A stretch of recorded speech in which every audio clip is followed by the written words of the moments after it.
ہر روز جی ہم سڑکوں میں چلنے لگے ہیں، جی ہم ابھی پبلک میں آ رہے ہیں، ہم جی گورنمنٹ گرا دیں گے. یہ آپ کسی اور کو بلیک میل کریں. یہ سن لیں، میں اپنے گھر میں رہتا ہوں، میں اس گھر کا خود خرچہ ادا کرتا ہوں، یہ کیمپ آفس نہیں ہے. مجھے کوئی بلیک میل کرنے کی کوشش کرے نا کہ میری گورنمنٹ چاہ رہی ہے، یہ تو بڑی چھوٹی چیز ہے گورنمنٹ جانے کی. میری جان بھی چلی جائے نا، میں نے ان چوروں اور ڈاکوؤں کو نہیں چھوڑنا. یہ میرا اپنی قوم سے وعدہ ہے. یہ میں اللہ کو کہہ کے آیا تھا کہ میں نے کہا اللہ مجھے ایک موقع دے دے، ایک موقع دے. جو انہوں نے میرے ملک کے ساتھ کیا میں نے ان کو کسی صورت نہیں چھوڑنا. جتنا مرضی شور مچے اسمبلیوں میں، یہ اسمبلیوں میں جو گالیاں برا بھلا کہہ رہے ہیں جس طرح کہ مجھے فرق پڑ جائے گا.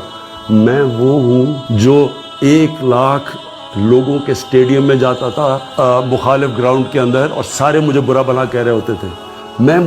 مجھے ان تھوڑے سے لوگوں سے کوئی زندگی میں فرق نہیں پڑتا، لیکن میرا جو مرضی آپ نے کرنا کرے. میں آج آپ سب کو بتا رہا ہوں، ایک ایک کو میں نے جس نے اس ملک کو نقصان پہنچایا، انشاءاللہ میں آپ کو نہیں چھوڑوں گا، کیونکہ مجھے پتہ ہے میرے لوگوں کے اوپر کیا گزر رہی ہے.